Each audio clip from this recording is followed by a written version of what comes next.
When a man enters a dark room, he is not sure of his movements, he cannot see objects around him, or properly locate them, and is liable to hurt himself by coming into sudden contact with them. But let a light be introduced, and immediately all confusion disappears. Every object is seen, and there is no danger of being hurt. To the majority, life is such a dark room, and their frequent hurts, their disappointments, perplexities, sorrows and pains, are caused by sudden contact with principles which they do not see, and are therefore not prepared to deal with. But when the light of wisdom is introduced into the darkened understanding, confusion vanishes, difficulties are dissolved, all things are seen in their true place and proportion, and henceforth the man walks open-eyed and unhurt, in the clear light of wise comprehension. James Allen. I, Truth, am thy Redeemer. Come to me, lay down thy sin and pain and wild unrest, and I will calm thy spirit's stormy sea, pouring the oil of peace upon thy breast. Friendless and love, lo, I abide with thee. Defeated and deserted, cast away, what refuge hast thou? Whither canst thou fly? Upon my changeless breast thy burdens lay. I am thy certain refuge, even I. All things are passing, I alone can stay. Lo, I, the great forsaken, am the friend of the forsaken, I, whom man despise, the weak, the helpless, and despised defend. I gladden aching hearts and weeping eyes, rest thou in me, I am thy sorrow's end. Lover, friends and wealth, pleasure and fame, these fail and change, and pass into decay. I blame thee not, nor turn my face away, in my calm bosom hide thy sin and shame. 1. The light that leads to perfect peace. This book is intended to be a strong and kindly companion, as well as a source of spiritual renewal and inspiration to those who aim at a life well lived and made strong and serene. It will help its readers to transform themselves into the ideal character they would wish to be, and to make their life here that blessed thing which the majority only hope for in some future life. Our life is what we make it by our own thoughts and deeds. It is our own state and attitude of mind which determine whether we are happy or unhappy, strong or weak, sinful or holy, foolish or wise. If one is unhappy, that state of mind belongs to himself, and is originated within himself. It is a state which responds to certain outward happenings, but its cause lies within and not in those outward occurrences. If one is weak in will, he has brought himself to, and remains in, that condition by the course of thought and action which he has chosen and is still choosing. If one is sinful, it is because he has committed, and continues to commit, sinful acts. If he is foolish, it is because he himself does foolish things. A man has no character, no soul, no life apart from his thoughts and deeds. What they are, that he is. As they are modified, so does he change. He is endowed with will, and can modify his character. As the carpenter changes the block of wood into a beautiful piece of furniture, so can the erring and sin-stricken man change himself into a wise and truth-loving being. Each man is responsible for the thoughts which he thinks and the acts which he does, for his state of mind, and the life which he lives. No power, no event, no circumstance can compel a man to evil and unhappiness. He himself is his own compeller. He thinks and acts by his own volition. No being, however wise and great, even the Supreme, can make him good and happy. He himself must choose the good, and thereby find the happy. And because of this, that when a man wishes and wills he can find the good and the true, and enjoy its bliss and peace, there is eternal gladness in the courts of truth, and holy joy among the perfect ones.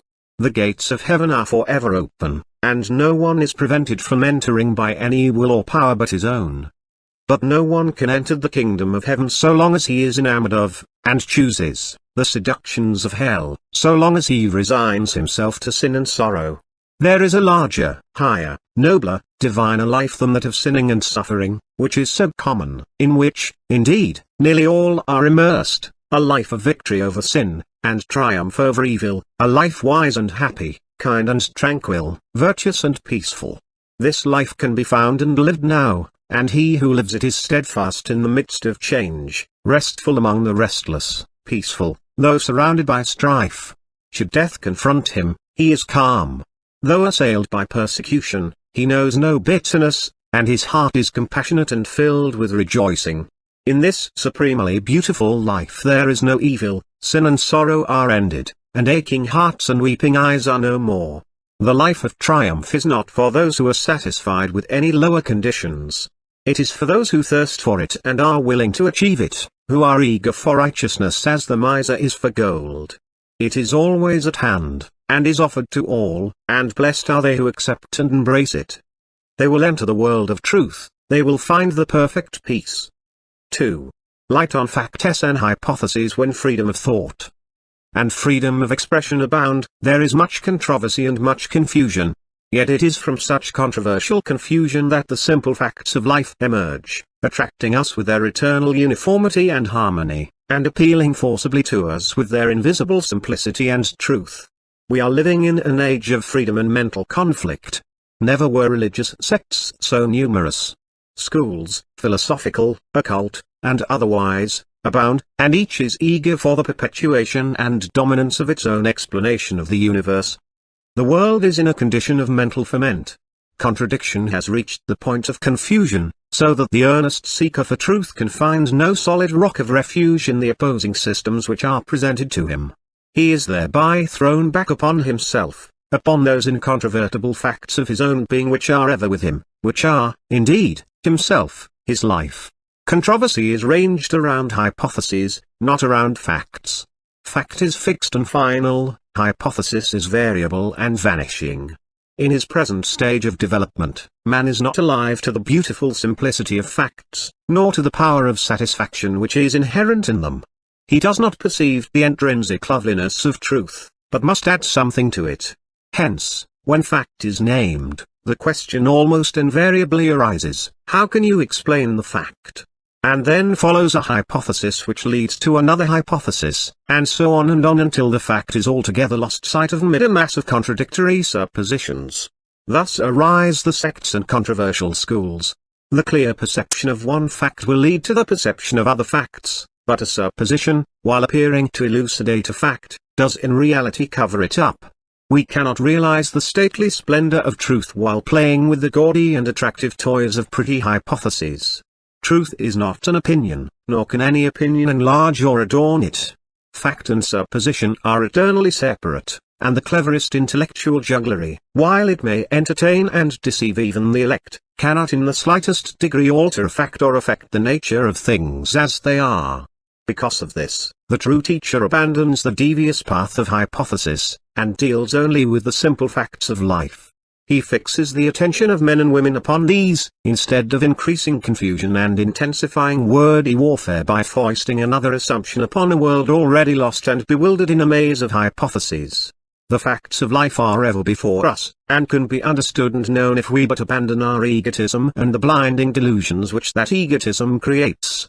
Man need not go beyond his own being to find wisdom, and the facts of that being afford a sufficient basis on which to erect a temple of knowledge of such beauty and dimensions that it shall at once emancipate and glorify. Man is, and as he thinks, so he is.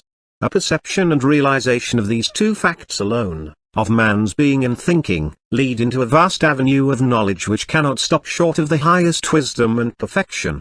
One of the reasons why men do not become wise is that they occupy themselves with interminable speculations about a soul separate from themselves, that is, from their own mind, and so blind themselves to their actual nature and being. The supposition of a separate soul veils the eyes of man so that he does not see himself, does not know his mentality, is unaware of the nature of his thoughts without which he would have no conscious life. Man's life is actual, his thoughts are actual, his life is actual. To occupy ourselves with the investigation of things that are is the way of wisdom. Men considered as above, beyond, and separate from mind and thought, is speculative and not actual, and to occupy ourselves with the study of things that are not, is the way of folly. Man cannot be separated from his mind, his life cannot be separated from his thoughts. Mind, thought, and life are as inseparable as light, radiance, and color, and are no more in need of another factor to elucidate them than are light, radiance, and color. The facts are all sufficient and contained within themselves the groundwork of all knowledge concerning them. Man's mind is subject to change. He is not something made and finally completed, but has within him the capacity for progress. By the universal law of evolution he has become what he is, and is becoming that which he will be. His being is modified by every thought he thinks. Every experience affects his character. Every effort he makes changes his mentality. Herein is the secret of man's degradation, and also of his power and salvation if he but utilize this law of change in the right choice of thought. To live is to think and act, and to think and act is to change. While man is ignorant of the nature of thought, he continues to change for better and worse, but, being acquainted with the nature of thought, he intelligently accelerates and directs the process of change, and only for the better. What the sum total of a man's thoughts are, that he is. From this sameness of thought with man there is not the slightest fractional deviation. There is a change as a result with the addition and subtraction of thought, but the mathematical law is an invariable quality. Seeing that man is mind, that mind is composed of thought, and that thought is subject to change, it follows that deliberately to change the thought is to change the man. All religions work upon the heart, the thought of man, with the object of directing it into purer and higher channels. Success in this direction, whether partial or complete, is called salvation, that is, deliverance from one kind of thought, one condition of mind, by the substitution of another thought, another condition. It is true that the dispensers of religion today do not know this because of the hypothetical veil which intervenes between the fact and their consciousness. But they do it without knowing it, and the great teachers who founded the various religions, built upon this fact, as their precepts plainly show. The chief things upon which these teachers lay such stress, and so constantly reiterate, such as the purification of the heart, the thinking of right thoughts, and the doing of good deeds, what are they but calls to a higher, nobler mode of thought, energizing forces urging men and women to make an effort in the choosing of thoughts which shall lift them into realms of greater power, greater good, greater bliss. Aspiration, meditation, devotion, these are the chief means which men in all ages employ to reach up to higher modes of thought, wider airs of peace, vaster realms of knowledge, for as he thinketh in his heart, so is he. He is saved from himself, from his own folly and suffering, by creating within new habits of thoughts, by becoming a new thinker, a new man. Should a man by a supreme effort succeed in thinking as Jesus thought, not by imitation, but by a sudden realization of his indwelling power, he would be as Jesus. In the Buddhistic records there is an instance of man, not the possessor of great piety or wisdom, who asked Buddha how one might attain the highest wisdom and enlightenment. Buddha replied, by ceasing all desire. It is recorded that the man let go of all personal desires and at once realized the highest wisdom and enlightenment. One of the sayings of Buddha runs, the only miracle with which the wise man concerns himself is the transformation of a sinner into a saint. Emerson also referred to this transforming power of change of thought when he said, "It is as easy to be great as to be small," which is closely akin to that other great and oft repeated but little understood saying, "Be ye therefore perfect, even as your Father which is in heaven is perfect." And, after all, what is the fundamental difference between a great man and a small one? It is one of thought, of mental attitude. True, it is one of knowledge, but then, knowledge cannot be separated from thought. Every substitution of a better for a worse thought is a transforming agency which marks an important advance in knowledge. Throughout the whole range of human life, from the lowest savage to the highest type of man, thought determines character, condition, knowledge. The mass of humanity moves slowly along the evolutionary path urged by the blind impulse of its dominant thoughts as they are stimulated and called forth by external things. But the true thinker, the sage, travels swiftly and intelligently along a chosen path of his own. The multitudes, unenlightened concerning their spiritual nature, are their slaves of thought, but the sage is the master of thought. They follow blindly, he chooses intelligently. They obey the impulse of the moment, thinking of their immediate pleasure and happiness, he commands and subdues impulse, resting upon that which is permanently right. They, obeying blind impulse, violate the laws of righteousness, he, conquering impulse, obeys the law of righteousness. The sage stands face to face with the facts of life. He knows the nature of thought. He understands and obeys the law of his being. But the sorrow-burdened victim of blind impulse can open his mental eyes and see the true nature of things when he wishes to do so. The sage, intelligent, radiant, calm, and the fool, confused, darkened, disturbed, are one in essence, and are divided only by the nature of their thoughts. When the fool turns away from and abandons his foolish thoughts and chooses and adopts wise thoughts, lo, he becomes a sage. Socrates saw the essential oneness of virtue and knowledge, and so every sage sees. Learning may aid and accompany wisdom, but it does not lead to it. Only the choosing of wise thoughts, and, necessarily, the doing of wise deeds, leads to wisdom. A man may be learned in the schools, but foolish in the school of life. Not the committing of words to memory, but the establishing of oneself in purer thoughts, nobler thinking, leads to the peace-giving revelations of true knowledge. Folly and wisdom, ignorance and enlightenment, are not merely the result of thought, they are thought itself. Both cause and effect, effort and result, are contained in thought. All that we are is the result of what we have thought. It is founded on our thoughts, it is made up of our thoughts. Man is not a being possessing a soul. He himself is soul. He himself is the thinker and doer, actor and knower. His composite mentality is himself. His spiritual nature is rounded by his sphere of thought. He it is that desires and sorrows, enjoys and suffers, loves and hates. The mind is not the instrument of a metaphysical, superhuman soul. Men is soul, mind is being, mind is man.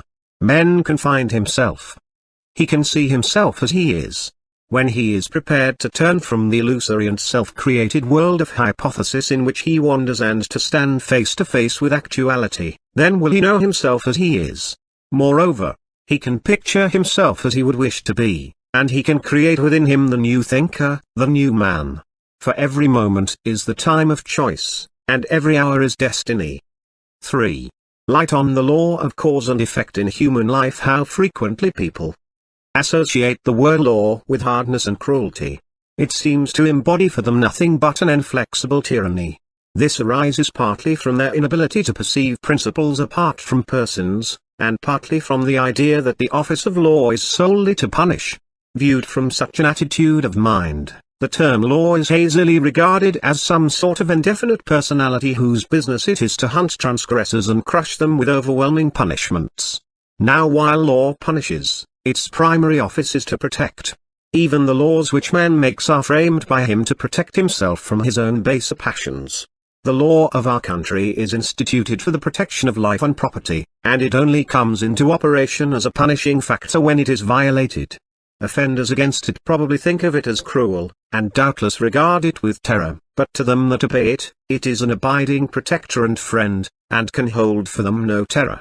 So with the divine law, which is the stay of the universe, the heart and life of the cosmos, it is that which protects and upholds, and it is no less protective in its penalties than in its peaceful blessings.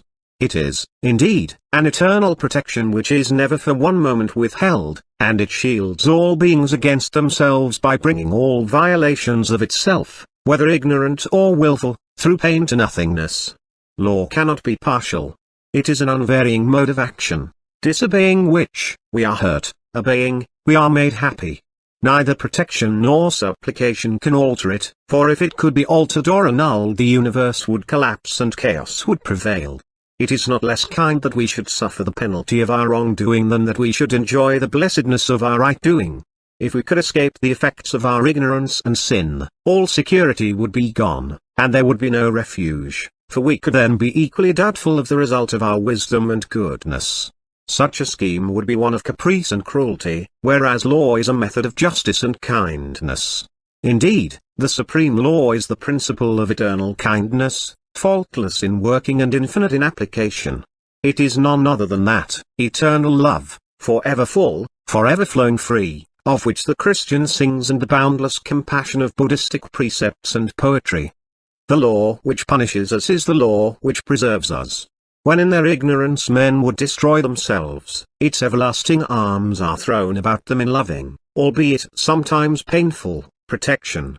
Every pain we suffer brings us nearer to the knowledge of the divine wisdom. Every blessing we enjoy speaks to us of the perfection of the great law, and of the fullness of bliss that shall be man's when he has come to his heritage of divine knowledge. We progress by learning, and we learn, up to a certain point, by suffering. When the heart is mellowed by love, the law of love is perceived in all its wonderful kindness. When wisdom is acquired, peace is assured. We cannot alter the law of things, which is of sublime perfection. But we can alter ourselves so as to comprehend more and more of that perfection and make its grandeur ours. To wish to bring down the perfect to the imperfect is the height of folly, but to strive to bring the imperfect up to the perfect is the height of wisdom.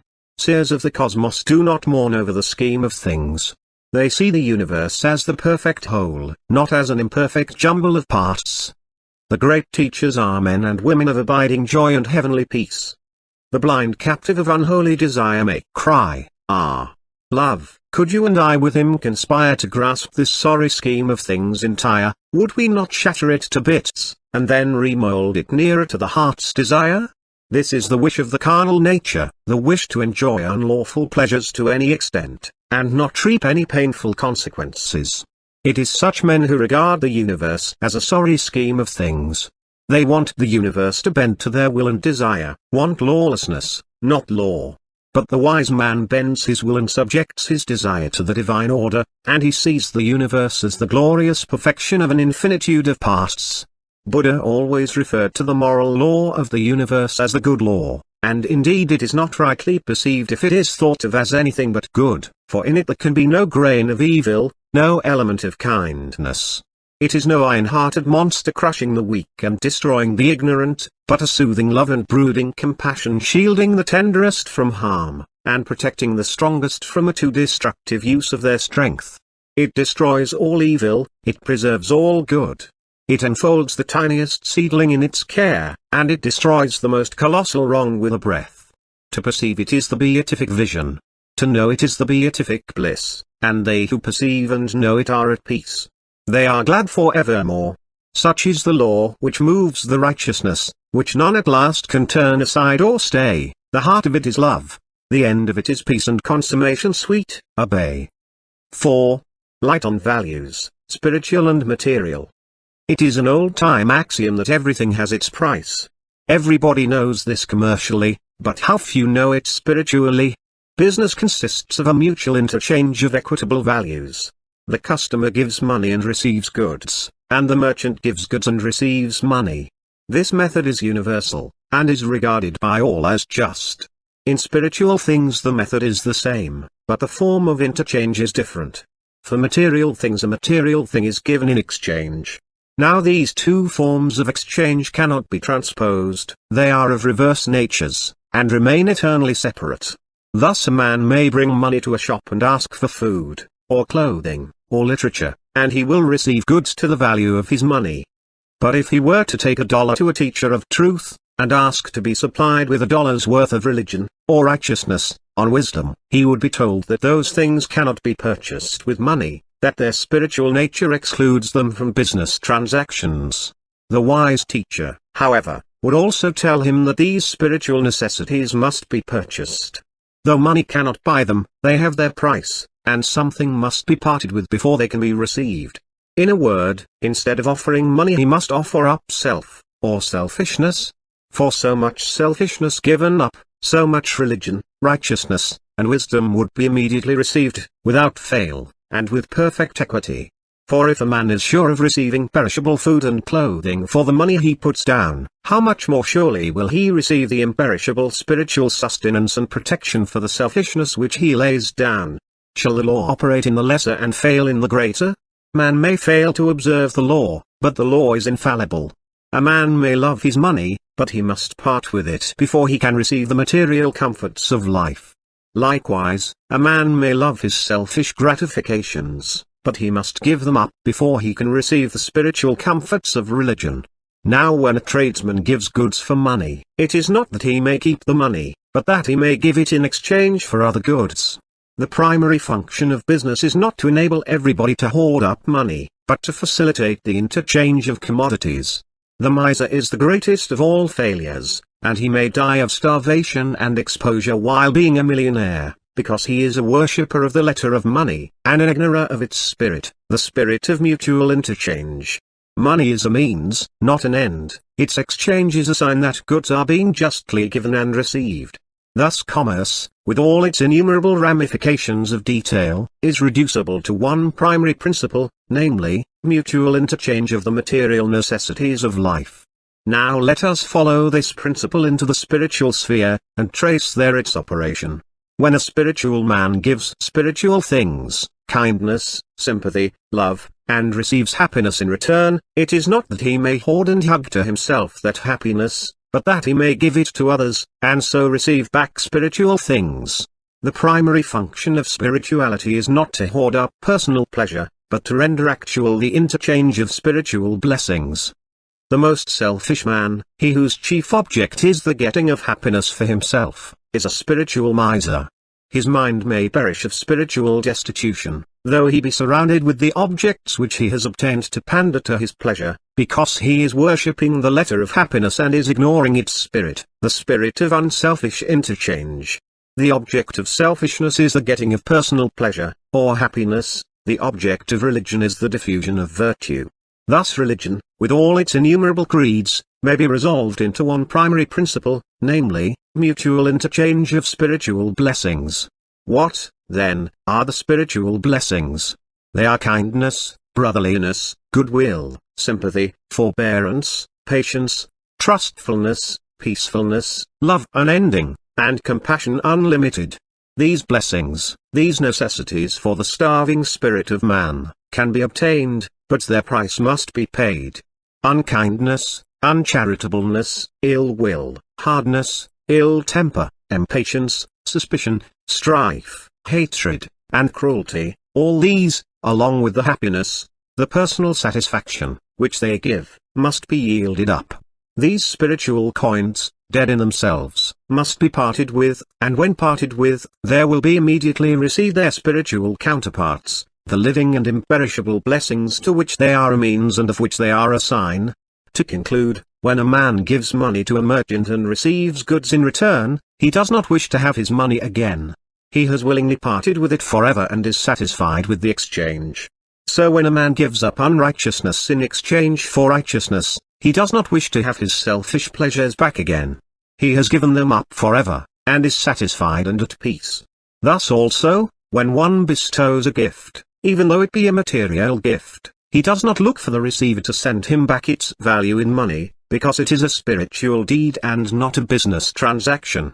The material thing thus represents the interchange of spiritual blessings, and its accompanying bliss, the bliss of a gift bestowed and that of a gift received. Are not two sparrows sold for a farthing? Everything in the universe, every object and every thought, is valued. Material things have a material value, spiritual things have a spiritual value, and to confound these values is not wise. To seek to purchase spiritual blessings with money, or material luxuries with virtue, is the way of selfishness and folly.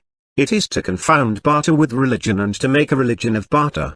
Sympathy, kindness, love cannot be bought and sold, they can only be given and received. When a gift is paid for, it ceases to be a gift. Because everything has a value, that which is freely given is gained with accumulation. He who gives up the lesser happiness of selfishness gains the greater happiness of unselfishness. The universe is just, and its justice is so perfect that he who has once perceived it can no more doubt or be afraid. He can only wonder and be glad. 5. Light on the sense of purport in a nightmare. There is no relation of one thing to another, all things are haphazard, and there is a general confusion and misery. Wise men have likened the self-seeking life to a nightmare. There is a close resemblance between a selfish life, in which the sense of proportion is so far lost that things are only seen as they affect one's own selfish aims, and in which there are feverish excitements and overwhelming troubles and disasters, and that state of troubled sleep known as nightmare. In a nightmare, too, the controlling will and perceiving intelligence are asleep, and in a selfish life the better nature and spiritual perceptions are locked in profound slumber. The uncultivated mind lacks the sense of proportion. It does not see the right relation of one natural object to another, and is thereafter dead to the beauty and harmony with which it is surrounded. And what is this sense of proportion but the faculty of seeing things as they are? It is a faculty which needs cultivating, and its cultivation, when applied to natural objects, embraces the entire intelligence and refines the moral character. It enters, however, into spiritual things as well as things natural, and here is more lacking, and more greatly needed. For to see things as they are in the spiritual sphere is to find no ground for grief, no lodging place for lamentation. Whence spring all this grief and anxiety, and fear and trouble? Is it not because things are not as men and women wish them to be? Is it not because the multiplicity of desires prevents them from seeing things in their true perspective and right proportion? When one is overwhelmed with grief, he sees nothing but his loss, its nearness to him blots out the whole view of life. The thing in itself may be small, but to the sufferer it assumes a magnitude which is out of proportion to the surrounding objects of life. All who have passed the age of 30 can look back over their lives at times when they were perplexed with anxiety, overwhelmed with grief, or even, perhaps, on the verge of despair, over incidents which, seen now in their right proportion, are known to be very small. If the would-be suicide will today stay his hand and wait, he will at the end of 10 years marvel at his folly over so comparatively small a matter. When the mind is possessed by passion or paralyzed with grief, it has lost the power of judgment. It cannot weigh and consider. It does not perceive the relative values and proportions of the things by which it is disturbed. Awake and acting, it yet moves in a nightmare which holds its faculties in thrall. The passionate partisan lacks a sense of proportion to such an extent that, to him, his own side or view appears all that is right and good, and his opponents all that is bad and wrong. To this partiality his reason is chained, so that whatever reason he may bring to bear upon the matter is enlisted in the service of bias, and is not exercised in order to find the just relation which exists between the two sides. He is so convinced that his own party is all right, and the other, equally intelligent party is all wrong, that it is impossible for him to be impartial and just. The only thing he understands as justice is that of getting his own way, or placing some ruling power in the hands of his party. Just as the sense of proportion in things material puts an end to the spirit of repugnance, so in things spiritual it puts an end to the spirit of strife. The true artist does not see ugliness anywhere, he sees only beauty. That which is loathsome to others fills, to him, its rightful place in nature, and it appears in his picture as a thing of beauty. The true seer does not see evil anywhere, he sees universal good. That which is hateful to others, he sees in its rightful place in the scheme of evolution, and it is held dispassionately in his mind as an object of contemplation. Men and women worry, and grieve, and fight because they lack this sense of proportion, because they do not see things in their right relations. The objects of their turbulence are not things in themselves, but their own opinions about things, self-created shadows, the unreal creations of an egoistic nightmare.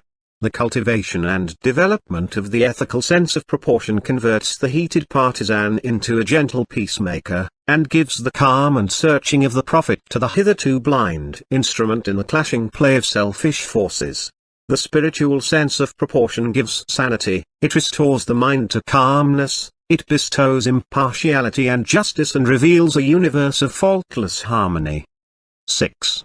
Light on adherence to principle. The man of truth never departs from the divine principles which he has espoused. He may be threatened with sickness, poverty, pain, loss of friends and position, yea, even with immediate death, yet he does not desert the principles which he knows to be eternally true. To him, there is one thing more grievous, more to be feared and shunned than all the above evils put together, and that is, the desertion of principle. To turn coward in the hour of trial, to deny conscience, to join the rabble of passions, desires, and fears in turning upon, accusing, and crucifying the eternal Christ of divine principle, because, forsooth, that principle has not given him personal health, affluence and ease, this, to the man of truth, is the evil of evils, the sin of sins. We cannot escape sickness and death. Though we avoid them for a long time, in the end they will overtake us. But we can avoid wrongdoing, we can avoid fear and cowardice. When we habitually avoid wrongdoing and cast out fear, the evils of life will not subdue us when they overtake us, for we shall have mastered them. Instead of avoiding them for a season, we shall have conquered them on their own ground. There are those that teach that it is right to do wrong when the wrong is to protect another, that it is good, for instance, to tell a lie when its object is the well-being of another, that is, that it is right to desert a principle of truthfulness under severe trial. Such teaching has never emanated from the lips of the great teachers. It has not been uttered even by those lesser, yet superbly noble men, the prophets, saints and martyrs, for those divinely illuminated men knew full well that no circumstance can make a wrong a right, and that a lie has no saving and protective power. Wrongdoing is a greater evil than pain, and a lie is more deadly and destructive than death. Jesus rebuked Peter for trying to shield his master's life by wrongdoing, and no right-minded person would accept life at the expense of the moral character of another when it appeared possible to do so. All men admire and revere the martyrs, those steadfast men and women who feared wrong, cowardice, and lying, but who did not fear pain and death, those who were steadfast and calm in their adherence to principle even when brought to the utmost extremity of trial. Yea, even when the taunts and jeers of enemies assailed them, and the tears and agonies of loved ones appealed to them, they flinched not nor turned back, knowing that the future good and salvation of the whole world depended upon their firmness in that supreme hour. For this, they stand through all time as monuments of virtue, centers of saving, and uplifting power for all humankind. But he who lied to save himself, or for the sake of the 2 or 3 beings whom he personally loved, is rarely heard of, for in the hour of desertion of principle, his power was gone. If he is heard of, he is not loved for that lie. He is always looked upon as one who fell when the test was applied. As an example of the highest virtue he is rejected by all men in all times. Had all men believed that an untruth was right under extreme circumstances, we should have had no martyrs and saints. The moral fiber of humanity would have been undermined, and the world left to grope in ever-deepening darkness. The attitude which regards wrongdoing for the sake of others as the right thing to do is based on a tacit assumption that wrong and untruth are inferior evils to unhappiness, pain, and death. But the man of moral insight knows that wrong and untruth are the greater evils, and so he never commits them, even though his own life or the lives of others appear to be at stake. It is easy for a man in the flowery time of ease or the heyday of prosperity to persuade himself that he is staunchly adhering to principle. But when pain overtakes him, when the darkness of misfortune begins to settle down upon him, and the pressure of circumstances hems him in, then he is on his trial, and has come to the testing time. In that season it will be brought to light whether he clings to self or adheres to truth. Principles are for our salvation in the hour of need. If we desert them in that hour, how can we be saved from the snares and pains of self? If a man does wrong to his conscience, thinking thereby to avoid some immediate or pressing pain, he does not but increase pain and evil. The good man is less anxious to avoid pain than wrongdoing. There is neither wisdom nor safety in deserting permanent and protective principles when our happiness seems to be at stake. If we desert the true for the pleasant, we shall lose both the pleasant and the true. But if we desert the pleasant for the true, the peace of truth will soothe away our sorrow. If we barter the higher for the lower, emptiness and anguish will overtake us, and then, having abandoned the eternal, where is our rock of refuge? But if we yield up the lower for the higher, the strength and satisfaction of the higher will remain with us, fullness of joy will overtake us, and we shall find in truth a rock of refuge from the evils and sorrows of life.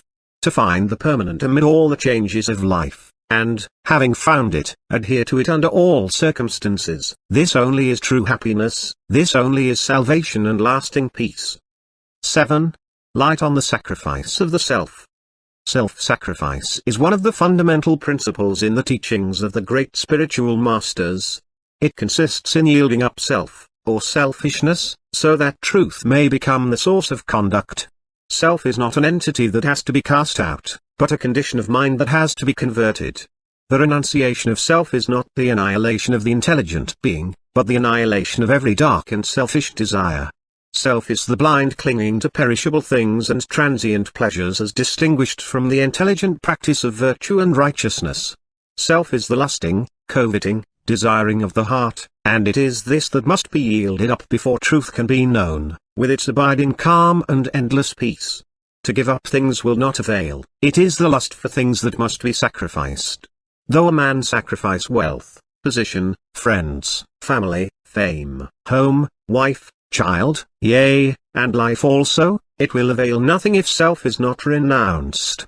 Buddha renounced the world and all that it held dear to him, but for 6 years he wandered and searched and suffered, and not till he yielded up the desires of the heart did he become enlightened and arrive at peace. By giving up only the objects of self-indulgence, no peace will ensue, but torment will follow. It is self-indulgence, the desire for the object, that must be abandoned, then peace enters the heart. Sacrifice is painful so long as there is any vestige of self remaining in the heart. While there remains in the heart a lurking desire for an unworthy object or pleasure that has been sacrificed, there will be periods of intense suffering and fierce temptation. But when the desire for the unworthy object or pleasure is put away forever from the mind, and the sacrifice is complete and perfect, then, concerning that particular object or pleasure, there can be no more suffering or temptation. So when self in its entirety is sacrificed, sacrifice, in its painful aspect, is at an end, and perfect knowledge and perfect peace are reached. Hatred is self. Covetousness is self. Envy and jealousy are self. Vanity and boasting are self. Gluttony and sensuality are self. Lying and deception are self. Speaking evil of one's neighbor is self. Anger and revenge are self. Self-sacrifice consists in yielding up all these dark conditions of mind and heart. The process is a painful one in its early stages, but soon a divine peace descends at intervals upon the pilgrim.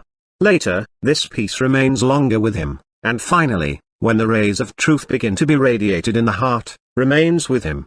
This sacrifice leads to peace, for in the perfect life of truth, there is no more sacrifice, and no more pain and sorrow. For where there is no more self there is nothing to be given up. Where there is no clinging of the mind to perishable things there is nothing to be renounced. Where all has been laid on the altar of truth, selfish love is swallowed up in divine love. And in divine love there is no thought of self, for there is the perfection of insight, enlightenment, and immortality, and therefore perfect peace. 8. Light on the management of the mind. Following the last chapter, a few hints on the management of one's mind will doubtless be opportune. Before a man can see even the necessity for thorough and complete self-government, he will have to throw off a great delusion in which so many are involved, the delusion of believing that his lapses of conduct are entirely due to those about him, and not entirely to himself. I could make far greater progress if I were not hindered by others, or it is impossible for me to make any headway, seeing that I live with such irritable people, are commonly expressed complaints which spring from the error of imagining that others are responsible for one's own folly. The violent or irritable man always blames those about him for his fits of anger, and by continually living in this delusion, he becomes more and more confirmed in his rashness and perturbations. For how can a man overcome, nay, how can he even try to overcome, his weakness if he convinces himself that it springs entirely from the actions of others? Moreover, firmly believing this as he does, he vents his anger more and more upon others in order to try to make matters better for himself, and so becomes completely lost to all knowledge of the real origin of his unhappy state. Men cast the blame of their unprosperous acts upon the abettors of their own resolve, or anything but their weak guilty selves.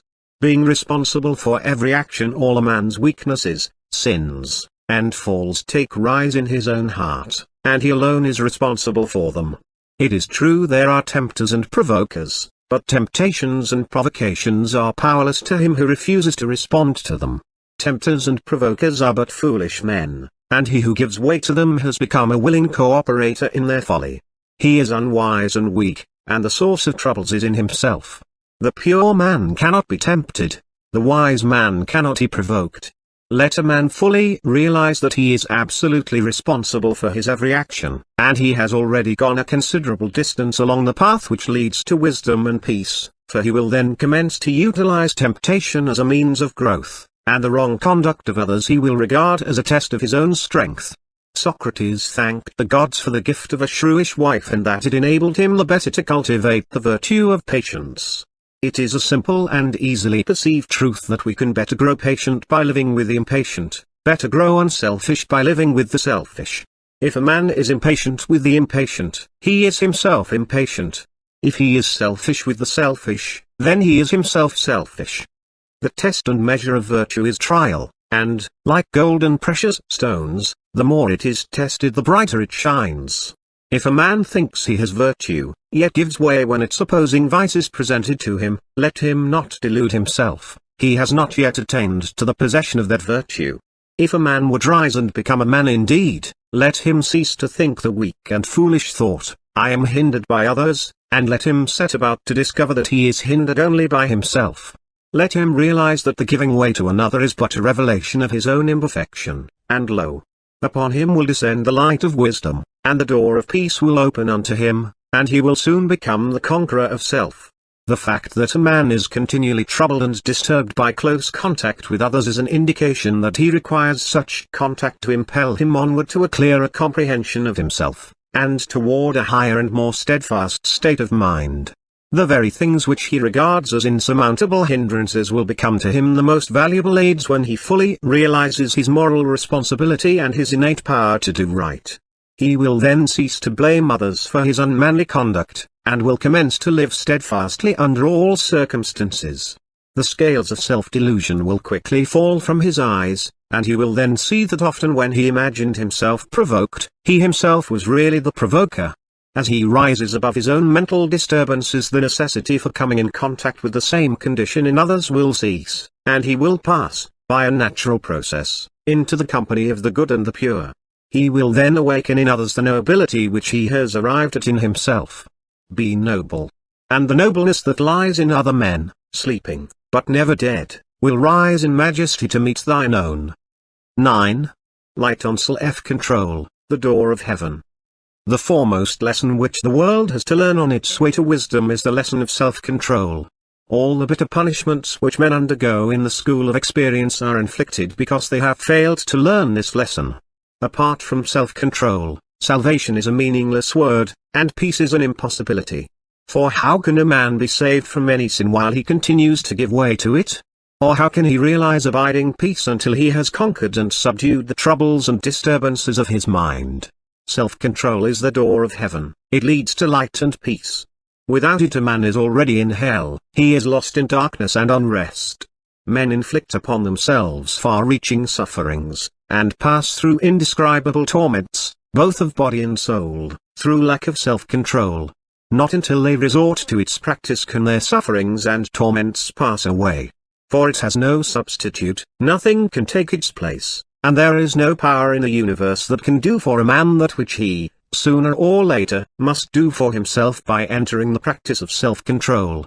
By self-control a man manifests his divine power and ascends toward divine wisdom and perfection. Every man can practice it. The weakest man can begin now, and until he does begin, his weakness will remain, or he will become weaker still. Calling or not calling upon God or Jesus, Brahma or Buddha, spirits or masters, will not avail men who refuse to govern themselves and purify their hearts. Believing or disbelieving that Jesus is God, that Buddha is omniscient, or the spirits or masters guide human affairs, cannot help men who continue to cling to the elements of strife and ignorance and corruption within themselves. What theological affirmation or denial can justify, or what outward power put right, the man who refuses to abandon a slanderous or abusive tongue, or give up an angry temper, or to sacrifice his impure imaginings? The flower reaches the upper light by first contending with the under darkness, and man can only reach the light of truth by striving against the darkness within himself. The vast importance of self-control is not realized by men, its absolute necessity is not apprehended by them, and the spiritual freedom and glory to which it leads are hidden from their eyes. Because of this, men are enslaved and misery and suffering ensue. Let a man contemplate the violence, impurity, disease, and suffering which occur upon earth, and consider how much of it is due to want of self-control, and he will gradually come to realize the great need there is for self-control. I say again that self-control is the gate of heaven, for without it neither happiness nor love nor peace can be realized and maintained. In the degree that it is lacked by a man, in just that measure will his mind and life be given over to confusion. And it is because such a large number of individuals have not yet learned to practice it that the enforced restraint of national laws is required for the maintenance of law and order and the prevention of destructive confusion. Self-control is the beginning of virtue, and it leads to the acquisition of every noble attribute. It is the first essential quality in a well-ordered and truly religious life, and it leads to calmness, blessedness and peace. Without it, although there may be theological belief or profession, there can be no true religion, for what is religion but enlightened conduct? And what is spirituality but the triumph over the unruly tendencies of the mind? When men both depart from and refuse to practice self-control, they fall into the great and dark delusion of separating religion from conduct. Then they persuade themselves that religion consists not in overcoming self and living blamelessly, but in holding a certain belief about Scripture, and in worshipping a certain Saviour in a particular way. Hence arise the innumerable complications and confusions of letter worship, and the violence and bitter strife into which men fall in defense of their own formulated religion. But true religion cannot be formulated, it is purity of mind, a loving heart, a soul at peace with the world. It need not be defended, for it is being and doing and living. A man begins to practice religion when he begins to control himself. 10. Light on acts and their consequences. One of the commonest excuses for wrongdoing is that, if right were done, calamity would ensue. Thus the foolish concern themselves, not with the act, but with the consequence of the act, a foreknowledge of which is assumed. The desire to secure pleasant results, and to escape unpleasant consequences, is at the root of that confusion of mind which renders men incapable of distinguishing between good and evil, and prevents them from practicing the one and abandoning the other. Even when it is claimed that the wrong thing is done, not for one's self, but in order to secure the happiness of others, the delusion is the same, only it is more subtle and dangerous. The wise concern themselves with the act, and not with its consequences. They consider, not what is pleasant or unpleasant, but what is right. Thus doing what is right only, and not straining after results, they are relieved of all burdens of doubt, desire, and fear. Nor can one who so acts ever become so involved in an inextricable difficulty, or be troubled with painful perplexity. His course is so simple, straight, and plain that he can never be confused with misgivings and uncertainties. Those who so act are said by Krishna to act without regard to the fruits of action, and he further declares that those who have thus renounced results are supremely good, supremely wise. Those who work for pleasant results only, and who depart from the right path when their own, or others' happiness appears to be at stake, cannot escape doubt, difficulty, perplexity, and pain. Ever forecasting probable consequences, they act in one way today, and in another way tomorrow. Unstable and blown about by the changing wind of circumstance, they become more and more bewildered, and the consequences about which they trouble do not accrue.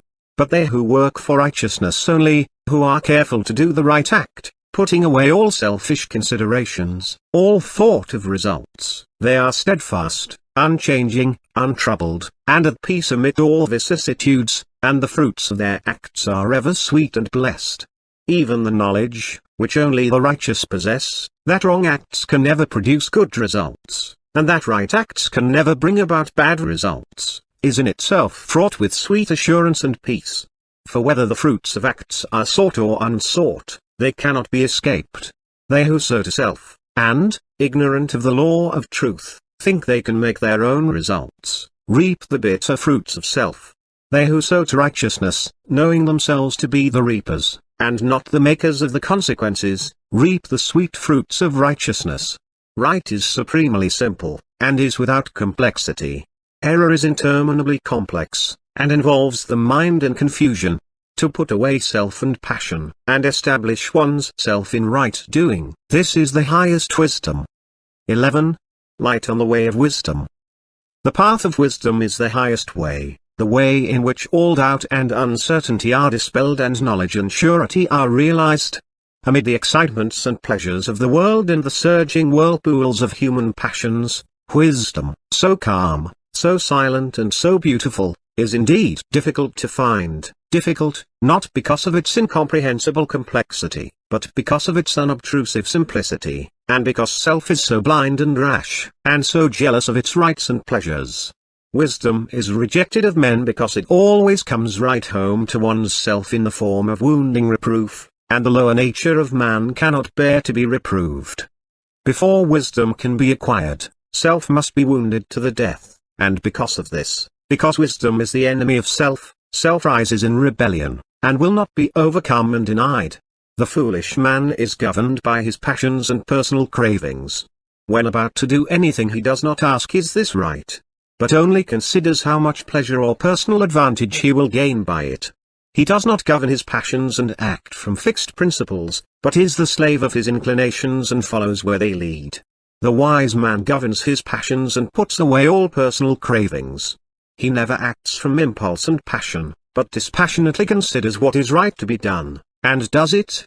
He is always thoughtful and self-possessed, and guides his conduct by the loftiest moral principles.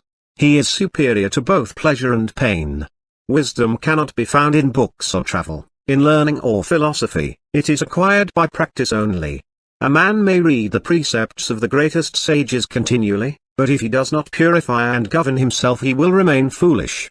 A man may be intimately conversant with the writings of the greatest philosophers, but so long as he continues to give way to his passions he will not attain to wisdom.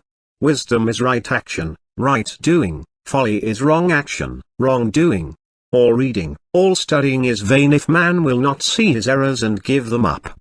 Wisdom says to the vain man, do not praise yourself, to the proud man, humble yourself, to the gossip, govern your tongue, to the angry man, subdue your anger, to the resentful man, forgive your enemy, to the self-indulgent man, be temperate, to the impure man, purge your heart of lust, and to all men, beware of small faults, do your duty faithfully, and never intermeddle with the duty of another.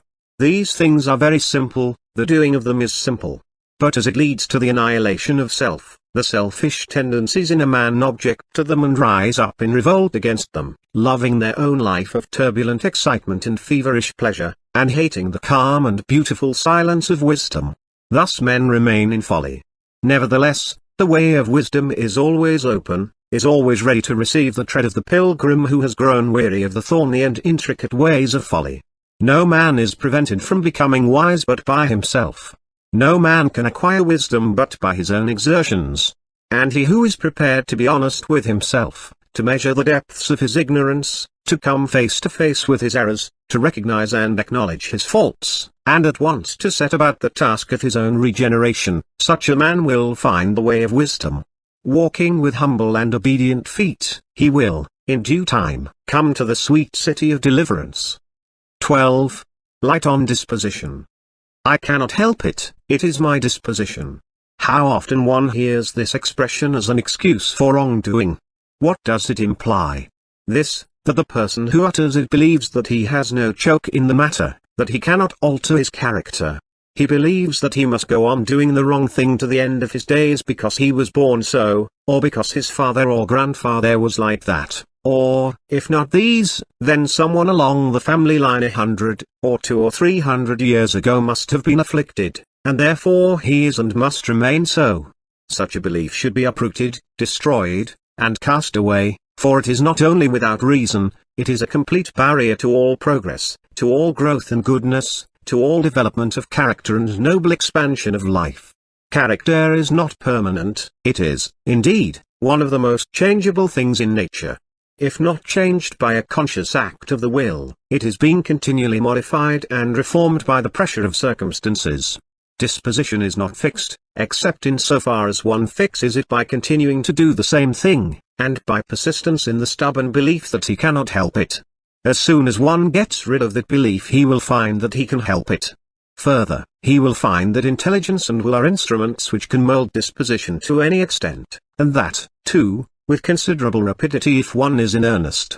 What is disposition but a habit formed by repeating the same thing over and over again? Cease repeating, doing, the thing, and lo! The disposition is changed, the character is altered. To cease from an old habit of thought or action is, I know, difficult at first, but with each added effort the difficulty decreases, and finally disappears, and then the new and good habit is formed and the disposition is changed from bad to good, the character is ennobled, the mind is delivered from torment and is lifted into joy. There is no need for anyone to remain the slave of a disposition which causes him unhappiness, and which he himself regards as undesirable. He can abandon it. He can break away from the slavery. He can deliver himself and be free. 13. Light on individual liberty within the sphere of his own mind. Man has all power, but in the sphere of other minds and outside things, his power is limited.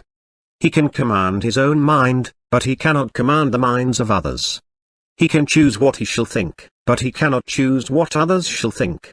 He cannot control the weather as he wills, but he can control his mind, and decide what his mental attitude toward the weather shall be. A man can reform the dominion of his own mind, but he cannot reform the outer world because the outer world is composed of other minds having the same freedom of choice as himself. A pure being cannot cleanse the heart of one less pure, but by his life of purity and by elucidating his experience in the attainment of purity, he can, as a teacher, act as a guide to others, and so enable them more readily and rapidly to purify themselves. But even then those others have the power to decide whether they shall accept or reject such guidance, so complete is man's choice. It is because of this dual truth, that man has no power in the realm of others' minds and yet has all power over his own mind, that he cannot avoid the consequences of his own thoughts and acts. Man is altogether powerless to alter or avert consequences, but he is altogether powerful in his choice of causative thought. Having chosen his thoughts, he must accept their full consequences. Having acted, he cannot escape the full results of his act. Law reigns universally, and there is perfect individual liberty. A man can do as he likes, but all other men can also do as they like. A man has power to steal, but others have the power to protect themselves against the thief. Having sent out his thought, having acted his purpose, a man's power over that thought and purpose is at an end. The consequences are certain and cannot be escaped, and they will be of the nature of the thought and act which produced them, painful or blessed. Seeing that a man can think and do as he chooses, and that all others have the like liberty, a man has to learn, sooner or later, to reckon with other minds, and until he does this he will be ceaselessly involved in suffering. To think and act apart from the consideration of others is both an abuse and an infringement of liberty. Such thoughts and acts are annulled and brought to naught by the harmonizing principle of liberty itself, and such annulling and bringing to naught is felt by the individual as suffering. When the mind, rising above ignorance, recognizes the magnitude of its power within its own sphere and ceases to antagonize itself against others, it harmonizes itself to those other minds. Having acknowledged their freedom of choice, it has then realized spiritual plenitude and the cessation of suffering. Selfishness, egotism, and despotism are, from the spiritual standpoint, transferable terms. They are one and the same thing. Every selfish thought or act is a manifestation of egotism, is an effort of despotism, and it is met with suffering and defeat. It is annulled because the law of liberty cannot, in the smallest particular, be annulled. If selfishness could conquer, liberty would be non-existent, but selfishness fails of all results but pain, because liberty is supreme.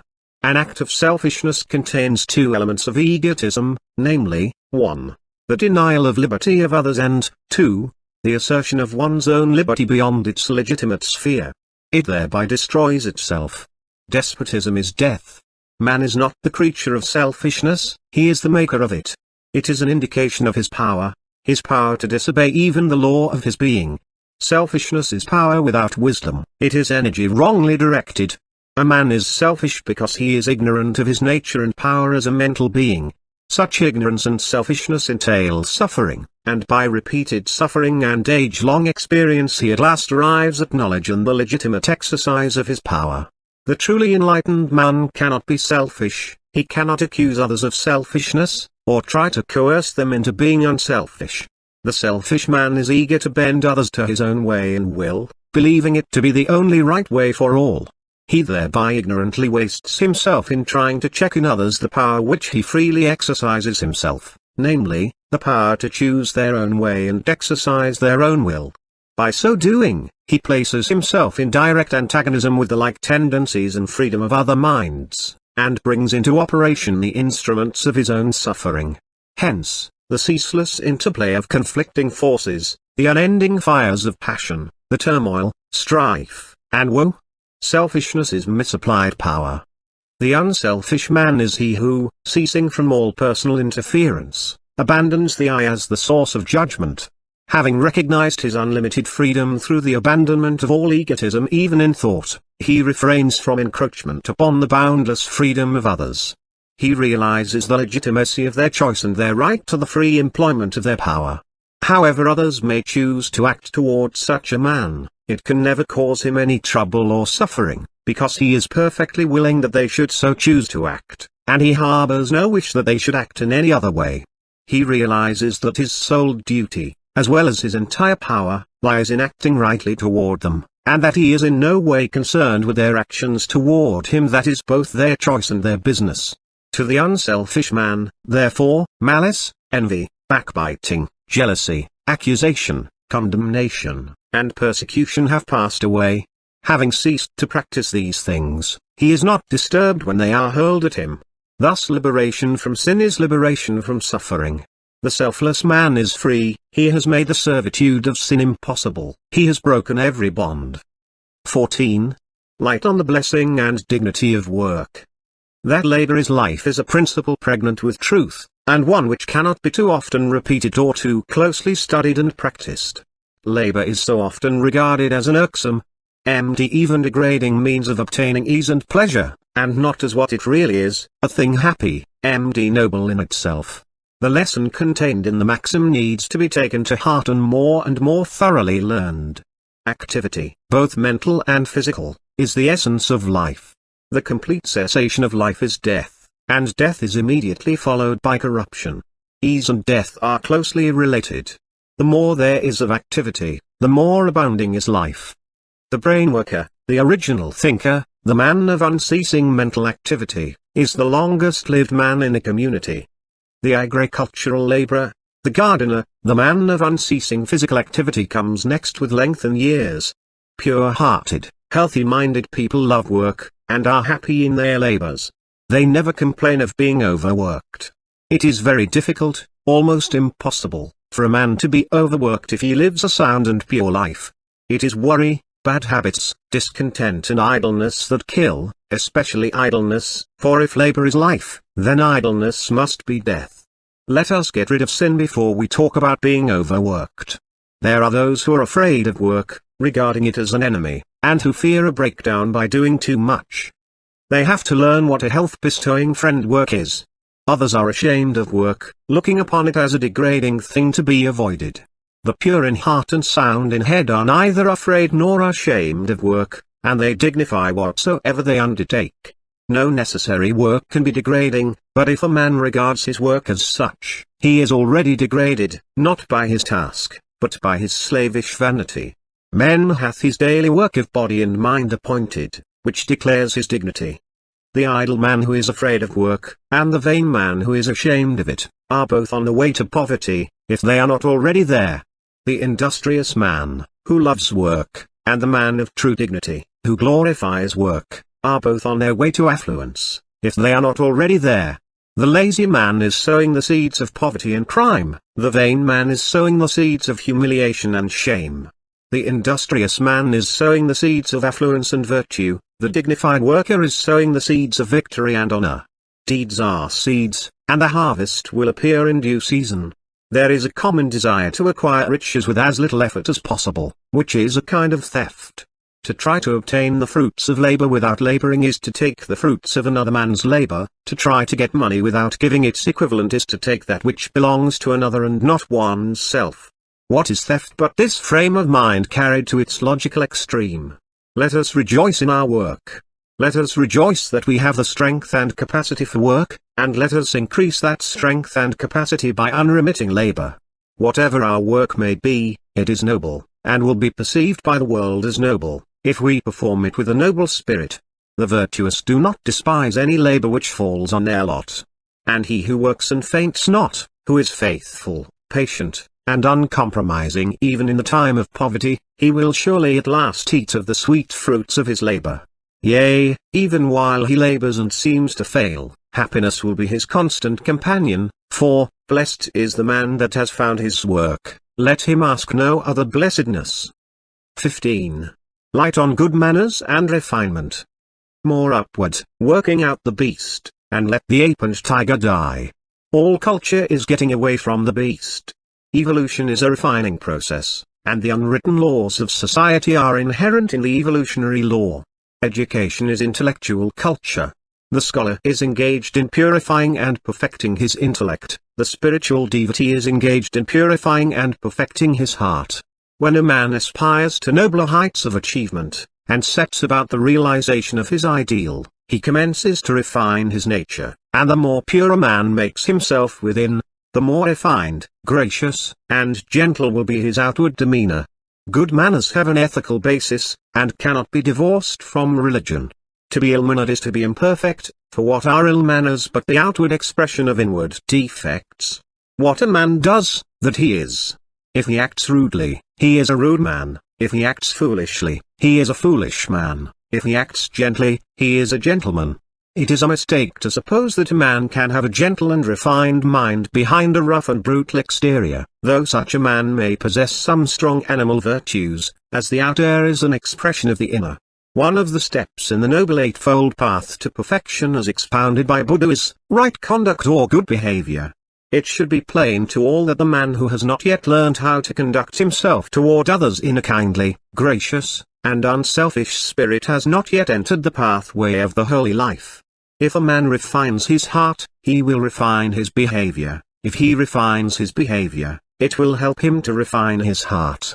To be coarse, brutish, and snappish may be natural to the beast, but the man who aspires to be even an endurable member of society, not to mention the higher manhood, will at once purge away any such bestial traits that may possess him. All these things which aid in man's refinement, such as music, painting, poetry, manners, are servants and messengers of progress. Man degrades himself when he imitates the brute. Let us not mistake barbarism for simplicity or vulgarity for honesty. Unselfishness, kindliness, and consideration for others will always be manifested outwardly as gentleness, graciousness, and refinement. To affect these graces by simulating them may seem to succeed, but it does not. Affectation and hypocrisy are soon divulged; every man's eye, sooner or later, pierces through their flimsiness, and ultimately none but the actors of them are deceived. As Emerson says, what is done for effect, is seen to be done for effect, and what is done for love, is felt to be done for love. Children who are well bred are taught always to consider the happiness of others before their own, to offer others the most comfortable seat, the choicest fruit, the best tidbit, and so on, and also to do everything, even the most trivial acts, in the right way. And these two things, unselfishness and right action, are at the basis, not only of good manners, but of all ethics, religion, and true living. They represent power and skill. The selfish man is weak and unskillful in his actions. Unselfishness is the right way of thinking, good manners are the right way of acting, as Emerson, again, says, there is always a way of doing everything, if it be to boil an egg. Manners are the happy way of doing things right. It is a frequent error among men to imagine that the higher life is an ideal something quite above and apart from the common details of life, and that to neglect these or to perform them in a slovenly manner is an indication that the mind is preoccupied on higher things. Whereas it is an indication that the mind is becoming inexact, dreamy, and weak, instead of exact, wide awake, and strong. No matter how apparently trivial the thing is which has to be done, there is a right way of doing it, and to do it in the right way saves friction, time, and trouble, conserves power, and develops grace, skill, and happiness. The artisan has a variety of tools with which to ply his particular craft, and he is taught, and also finds by experience, that each tool must be applied to its special use, and never under any circumstances must one tool be made to do service for another. By using every tool in its proper place and in the right way, the maximum of dexterity and power is attained. Should a boy learning a trade refuse instruction, and persist in using the tools in his own way, making one tool do service for another, he would never become anything better than a clumsy bungler, and would be a failure in his trade. It is the same throughout the whole life. If a man opens himself to receive instruction, and studies how to do everything rightly and lawfully, he becomes strong, skillful, and wise, master of himself, his thoughts and actions. But if he persists in following his momentary impulses, in doing everything as he feels prompted, not exercising thoughtfulness, and rejecting instruction, such a man will attain to nothing better than a slovenly and bungling life. Confucius paid the strictest attention to dress, eating, deportment, passing speech, to all the so-called trivialities of life, as well as to the momentous affairs of state and the lofty moral principles which he expounded. He taught his disciples that it is the sign of a vulgar and foolish mind to regard anything as trivial that is necessary to be done, that the wise man pays attention to all his duties, and does everything wisely, thoughtfully, and rightly. It is not an arbitrary edict of society that the man who persists in eating with his knife be rejected, for a knife is given to cut with, and a fork to eat with, and to put things to wrong and slovenly uses, even in the passing details of life, does not make for progress, but is retrogressive and makes for confusion. It is not a despotic condition in the law of things that so long as a man persists in thinking and acting unkindly toward others he shall be shut out from heaven. He shall remain in the outer pain and unrest, for selfishness is disruption and disorder. The universe is sustained by exactness, it rests on order, it demands right doing, and the searcher of wisdom will watch all his ways. He will think purely, speak gently, and act graciously, refining his entire nature, both in the letter and the spirit. 16. Light on diversities of creeds. Those who depart from the common track in matters of faith, and strike out independently in search of the higher life, as distinguished from the letter of religious dogma, are apartment to sink into a pitfall which awaits them at the first step, namely, the pitfall of pride. Attacking creeds and speaking contemptuously of the orthodox, as though orthodoxy were synonymous with evil, are not uncommon practices among those who fondly imagine they are in possession of greater spiritual light. Departure from orthodoxy does not by any means include departure from sin. Indeed, it is frequently accompanied with increased bitterness and contempt. Change of opinion is one thing, change of heart is quite another. To withdraw one's adherence from creeds is easy, to withdraw one's self from sin is more difficult. Hatred and pride, and not necessarily orthodoxy and conformity, are the things to be avoided. One's own sin, and not another man's greed, is the thing to be despised. The right-minded man cannot pride himself on being broader than others, or assume that he is on a higher plane than others, or think with self-righteous contempt of those who still cling to some form of letter worship which he has abandoned. Applying the words narrow, bigoted, and selfish to others, is not the indication of an enlightened mind. No person would wish these terms to be applied to himself, and he who is becoming truly religious does not speak of others in words which would wound him were they directed toward himself. Those who are learning how to exercise humility and compassion are becoming truly enlightened. Thinking lowly of themselves and kindly of others, condemning their own sins with merciless logic, and thinking with tender pity of the sins of others, they develop that insight into the nature and law of things which enables them to see the truth that is in others, and in the religions of others. They do not condemn their neighbor because he holds a different faith, or because he adheres to a formal creed. Creeds must be, and he who performs faithfully his duty in his own particular creed, not interfering with or condemning his neighbor in the performance of his duty, is bringing the world nearer to perfection and peace. Amid all the diversities of creeds there is a unifying power of undying and unalterable love, and he or she who has love has entered into sympathetic union with all. He who has acquired the true spirit of religion, who has attained to pure insight and deep charity of heart, will avoid all strife and condemnation. He will not fall into the delusion of praising his own sect, should he belong to one, and try to prove that it alone is right, or disparage other sects and try to prove that they are false. As the true man does not speak in praise of himself or his own work, so the man of humility, charity, and wisdom does not speak of his own sect as being superior to all others. He does not seek to elevate his own particular religion by picking holes in forms of faith which are held sacred by others. Nothing more explicit and magnanimous has ever been uttered, in reference to this particular phase of the practice of charity, than is found in the 12th Edict of Asoka, the great Indian ruler and saint who lived some 2 or 3 centuries previous to the Christian era, and whose life, dedicated to the spread of truth, testified to the beauty of his words. The edict runs thus: there should be no praising of one's own sect and decrying of other sects, but, on the contrary, a rendering of honor to other sects for whatever cause honor may be due. By so doing, both one's own sect may be helped forward, and other sects will be benefited, by acting otherwise, one's own sect will be destroyed in injuring others. Whosoever exalts his own sect by decrying others does so doubtless out of love for his own sect, thinking to spread abroad the fame thereof. But, on the contrary, he inflicts the more an injury upon his own sect. These are wise and holy words.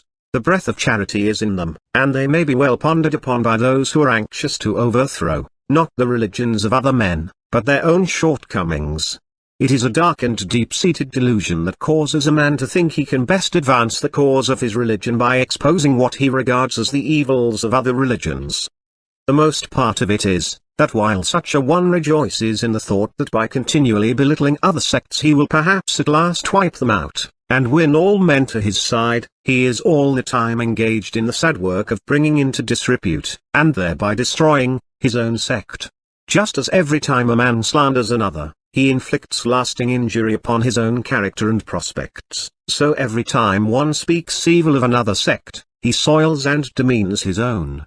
And the man who is prone to attack and condemn other religions is the one who suffers most when his own religion is attacked and condemned.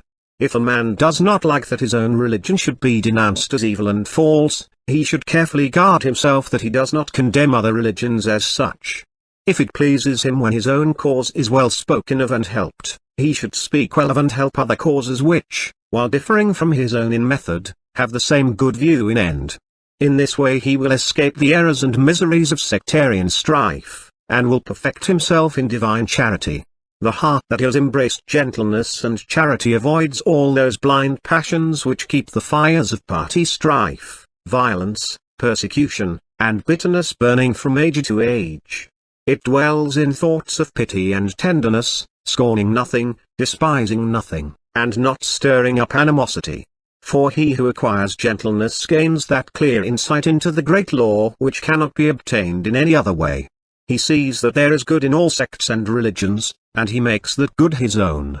Let the truth-seeker avoid divisions and offending distinctions, and let him strive after charity. For charity does not slander, backbite, or condemn. It does not think of trampling down another's, and elevating its own. Truth cannot contradict itself. The nature of truth is exactness, reality, undeviating certitude. Why, then, the ceaseless conflict between the religions and creeds? Is it not because of error? Contradiction and conflict belong to the domain of error, for error, being confusion, is in the nature of self-contradiction. If the Christian says, my religion is true and Buddhism is false, and if the Buddhist says, Christianity is false and Buddhism is true, we are confronted with an irreconcilable contradiction, for these two religions cannot be both true and false. Such a contradiction cannot come from truth, and must therefore spring from error. But if both these religious partisans should now say or think, yes, truly the contradiction springs from error, but the error is in the other man and his religion, and not me and mine, this does but intensify the contradiction. From where, then, springs the error, and where is truth? Does not the very attitude of mind which these men adopt toward each other constitute the error? And were they to reverse that attitude, exchanging antagonism for goodwill, would they not perceive the truth which does not stand in conflict with itself? The man who says, my religion is true, and my neighbor's is false, has not yet discovered the truth in his own religion, for when a man has done that, he will see the truth in all religions. As behind all the universal phenomena there is but one truth, so behind all the religions and creeds there is but one religion. For every religion contains the same ethical teaching, and all the great teachers taught exactly the same thing. The precepts of the Sermon on the Mount are to be found in all religions. The life which these precepts demand was lived by all the great teachers and many of their disciples, for the truth is a pure heart and a blameless life, and not a set of dogmas and opinions. All religions teach purity of heart, holiness of life, compassion, love, and goodwill. They teach the doing of good deeds and the giving up of selfishness and sin. These things are not dogmas, theologies, and opinions, they are things to be done, to be practiced, to be lived. Men do not differ about these things, for they are the acknowledged verities of every sect. What, then, do they differ about? About their opinions, their speculations, their theologies. Men differ about that which is unreal, not that which is real. They fight over error, and not over truth. The very essential of all religion, and religions, is that before a man can know anything of truth, he must cease from fighting his fellow man, and shall learn to regard him with goodwill and love. How can a man do this while he is convinced that his neighbor's religion is false, and that it is his duty to do all that he can to undermine and overthrow it? This is not doing unto others as we would that they should do to us. That which is true and real is true and real everywhere and always. There is no distinction between the pious Christian and the pious Buddhist. Purity of heart, piety of life, holy aspirations, and the love of truth are the same in the Buddhist as the Christian. The good deeds of the Buddhist are not different from the good deeds of the Christian. Remorse for sin and sorrow for wrong thoughts and deeds springs in the hearts, not only of Christians, but of men and women of all religions. Great is the need of sympathy. Great is the need of love. All religions are the same in that they teach the same fundamental truths. But men, instead of practicing these truths, engage opinions and speculations about things which are outside the range of knowledge and experience, and it is in defending and promulgating their own particular speculations that men become divided and engage in conflict with each other. Condemnation is the beginning of persecution. The thought, I am right and you are wrong, is a seed prolific of hatred. It was out of this seed that the Spanish Inquisition grew. He who would find the universal truth must abandon egotism and quench the hateful flames of condemnation. He must remove from his heart the painful thought, all others are wrong, and think the illuminating thought, it is I who am wrong. And having thus thought, he will cease from sin, and will live in love and goodwill toward all, making no distinctions, engaging in no divisions, a peacemaker and not a partisan. Thus living charitably disposed to all, he will become one with all. He will comprehend the universal truth, the eternal religion, for while error and selfishness divide, truth demonstrates truth and religion unifies. 17. Light on law and miracle. The love of the wonderful is an element in human nature which, like passions and desires, requires to be curbed, directed, and finally transmuted, otherwise superstition and the obscuration of reason and insight cannot be avoided. The idea of a miracle must be transcended before the orderly, eternal, and beneficent nature of the law can be perceived. Then peace and certainty, which a knowledge of KW bestows, can be enjoyed. Just as a child when its eyes are opened to the phenomena of this world becomes involved in wonder, and revels in tales of giants and fairies, so when a man first opens his mental eyes to spiritual things does he become involved in stories of marvels and miracles. As a child at last becomes a man and leaves behind the crudities of childhood, understanding more accurately the relative nature of the phenomena around him, so with a fuller spiritual development and greater familiarity with the inner realities a man at last leaves behind the era of childish wonderment. He comes into touch with the law of things, and governs his life by principles that are fixed and invariable. Law is universal and eternal, and, although vast areas of knowledge are waiting to be revealed, cause and effect will ever prevail. Every new discovery, every truth revealed, will serve to bring one nearer to a realization of the beauty, stability, and supremacy of the law. And very gladdening it is to know that law is inviolable and eternal throughout every department of nature, for then we know that the same operations of the universe are ever the same, and can therefore be discovered, understood, obeyed. This is a ground of certainty, and therefore of great hope and joy. The idea of miracle is a denial of law and the substitution of an arbitrary and capricious power. It is true that around the lives of the great teachers of humanity stories of miracles have grown, but they have emanated from the undeveloped minds of the people, not from the teachers themselves. Lao Tzu expounded the supreme law, or reason, which admits no miracle, yet his religion has today become so corrupted with the introduction of the marvelous as to be little better than a mass of superstition. Even Buddhism, whose founder declared that, seeing that the law of karma, cause and effect, governs all things, the disciple who aims at performing miracles does not understand the doctrine, and that, the desire to perform miracles arises either from covetousness or vanity, has surrounded, in its corrupted form, the life of its great master with a number of miracles. Even during the lifetime of Ramakrishna, the Hindu teacher who died in 1886, and who is regarded by his disciples as an incarnation of deity to this age, all sorts of miracles were attributed to him by the people, and are now associated with his name. Yet, According to Max Muller, these miracles are without any foundation of evidence or fact, and Ramakrishna himself ridiculed and repudiated miracle. As men become more enlightened, miracles and wonder-working will be expunged from religion, and the orderly beauty of law and the ethical grandeur of obedience to the law will become revealed and known. No man who desires to perform miracles or astral or psychological wonders, who is curious to see invisible or supernatural beings, or who is ambitious to become a master or an adept, can attain a clear perception of truth and the living of the highest life. Childish wonderment about things must be supplanted by knowledge of things, and vanity is a complete barrier to the entrance of the true path, which demands of the disciple lowliness of heart, humility. He is on the true path who is cultivating kindness, forbearance, and a loving heart.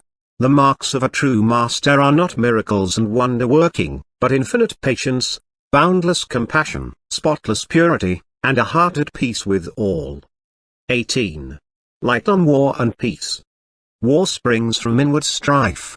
War in heaven precedes war on earth. When the inward spiritual harmony is destroyed by division and conflict, it will manifest itself outwardly in the form of war. Without this inward conflict, war could not be, nor can war cease until the inward harmony is restored. War consists of aggression and resistance, and after the fight has commenced both combatants are like aggressors and resistors. Thus the effort to put an end to war by aggressive means produces war. I have set myself stubbornly against the war spirit, said a man a short time ago. He did not know that he was, by that attitude of mind, practicing and fostering the war spirit. To fight against war is to produce war. It is impossible to fight for peace, because all fighting is the annihilation of peace. To think of putting an end to war by denouncing and fighting it is the same as to try to quench fire by throwing straw upon it. He, therefore, who is truly a person of peace, does not resist war, but practices peace. He, therefore, who takes sides and practices attack and defense is responsible for war, for he is always at war in his mind. He cannot know the nature of peace, for he has not arrived at peace in his own heart. The true man of peace is he who has put away from his mind the spirit of quarreling and party strife, who neither attacks others nor defends himself, and whose heart is at peace with all. Such a man has already laid in his heart the foundations of the empire of peace. He is a peacemaker, for he is at peace with the whole world and practices the spirit of peace under all circumstances. Very beautiful is the spirit of peace, and it says, "Come and rest." Bickerings, quarreling, party divisions, these must be forever abandoned by him who would establish peace. War will continue so long as men will allow themselves, individually, to be dominated by passion, and only when men have quelled the inward tumult will the outward horror pass away. Self is the great enemy, the producer of all strife, and the maker of many sorrows.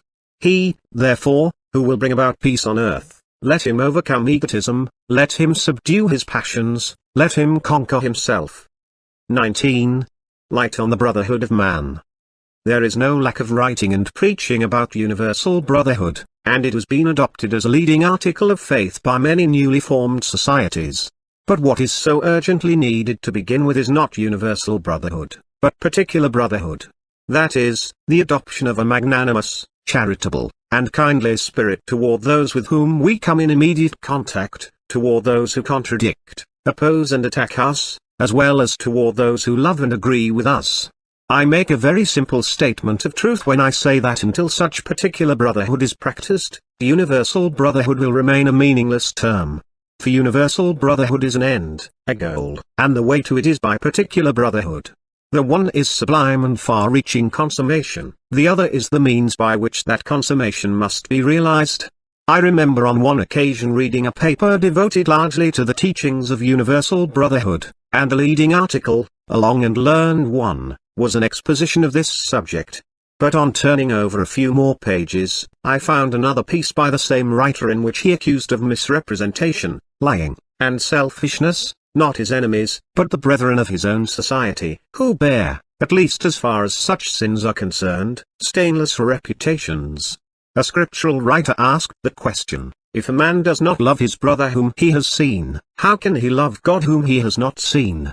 In the same manner, if a man does not love the brother whom he knows, how can he love people of all creeds and all nations whom he does not know? To write articles on universal brotherhood is one thing, to live in peace with one's relations and neighbors and to return good for evil is quite another. To endeavor to propagate universal brotherhood while fostering in our hearts some sparks of envy, spite, and resentment, malice, or hatred, is to be self-deluded, for thus shall we be all the time hindering and denying, by our actions, that which we eulogize by our words. So subtle is such self-delusion, that, until the very heights of love and wisdom are reached, we are all liable at any moment to fall into it. It is not because our fellow men do not hold our views, or follow our religion, or see as we see that universal brotherhood remains unrealized, but because of the prevalence of ill will. If we hate, avoid, and condemn others because they differ from us, all that we may say or do in the cause of universal brotherhood will be another snare to our feet, a mockery to our aspirations, and a farce to the world at large. Let us, then, remove all hatred and malice from our hearts. Let us be filled with goodwill toward those who try and test us by their immediate nearness. Let us love them that hate us, and think magnanimously of those who condemn us or our doctrine. In a word, let us take the first step toward universal brotherhood, by practicing brotherhood in the place where it is most needed. And as we succeed in being brotherly in these important particulars, universal brotherhood will be found to be not far distant. 20. Light on life's sorrows. There is great sorrow in the world. This is one of the supreme facts of life. Grief and affliction visit every heart, and many that are today reveling in hilarious joy or sinful riot, will tomorrow be smitten low with sorrow. Suddenly, and with swift and silent certainty, comes its poignant arrow, entering the human heart, slaying its joy, laying low its hopes, and shattering all its earthly plans and prospects. Then the humbled, smitten soul reflects, and enters deeply and sympathetically into the hidden meanings of human life. In the dark times of sorrow, men and women approach very near to truth. When in one brief hour the built-up hopes of many years of toil fall like a toy palace, and all earthly pleasures burst and vanish like petty bubbles in the grasp, then the crushed spirit, bewildered, tempest-tossed, and without a refuge, gropes in dumb anguish for the eternal, and seeks its abiding peace. Blessed are they that mourn, said the teacher of the West, and the teacher of the East declared that, where there is great suffering there is great bliss. Both of these sayings express the truth that sorrow is a teacher and purifier. Sorrow is not the end of life, though it is, in its consummation, the end of the worldly life. It leads the bewildered spirit into rest and safety, for the end of sorrow is joy and peace. Strong searcher for truth. Strenuous fighter against self and passion. Seasons of sorrow must be your portion for a time. While any vestige of self remains, temptations will assail you, the veil of illusion will cloud your spiritual vision, producing sorrow and unrest. When heavy clouds settle down upon your spirit, accept the darkness as your own, and pass through it bravely into the cloudless light beyond. Bear well in mind that nothing can overtake you that does not belong to you and that is not for your eternal good.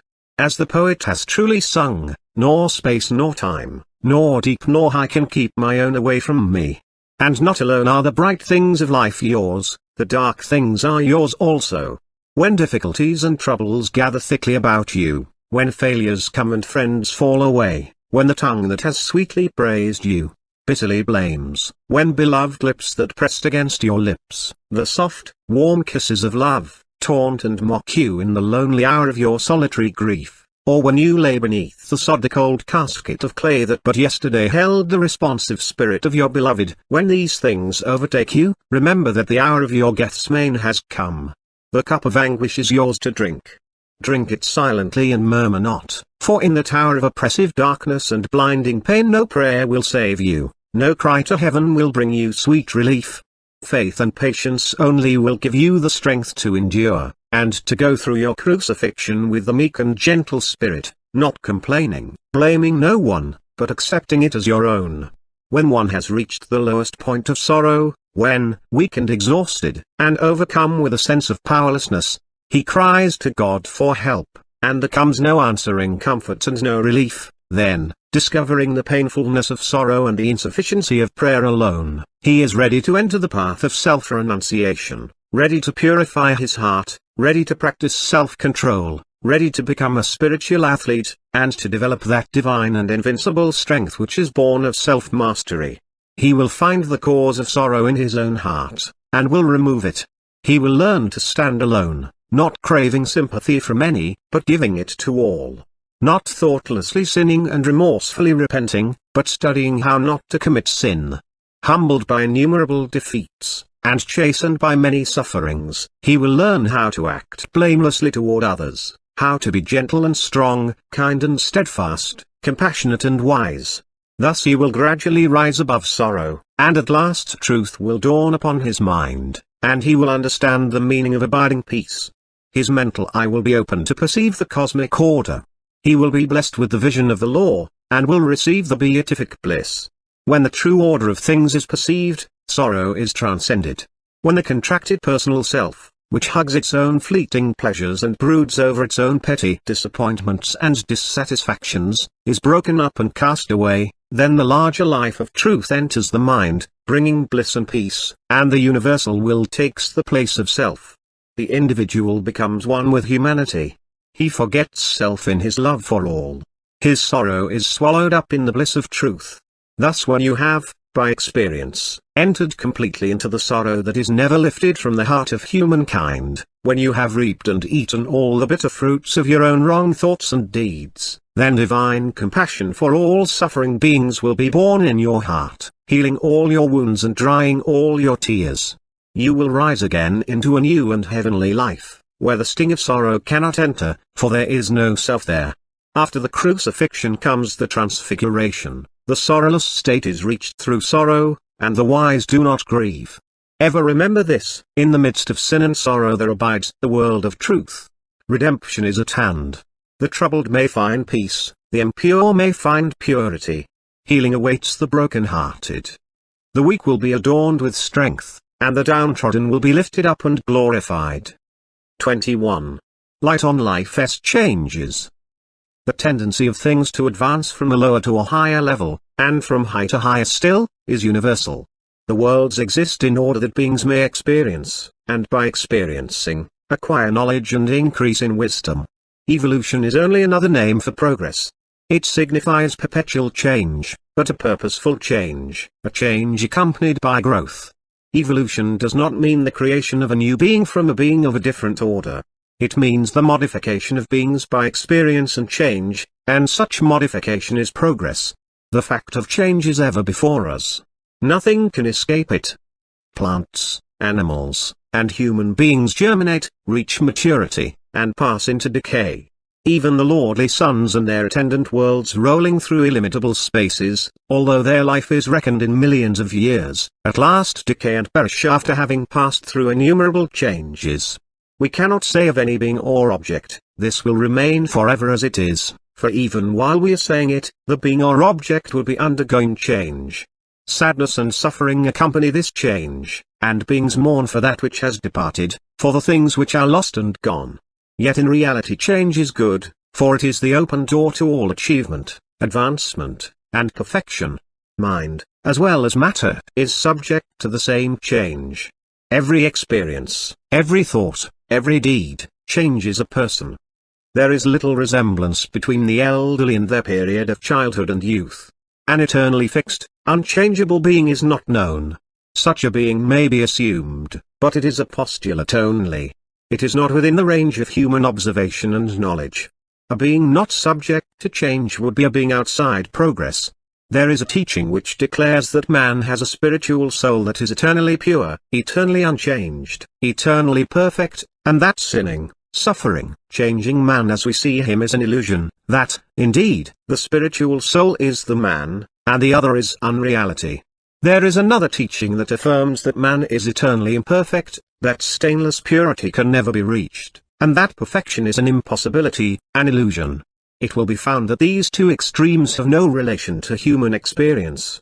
They are both of the nature of speculative metaphysics which stand in opposition to the facts of life. so much so that the adherents of these two extremes deny the existence of the commonest everyday facts of human experience. That which is assumed is regarded as real, the facts of life are declared to be unreal. It is well to avoid both these extremes, and find the middle way of human experience. It is well to avoid opinions and speculations of our own or others. It is well to refer to the facts of life.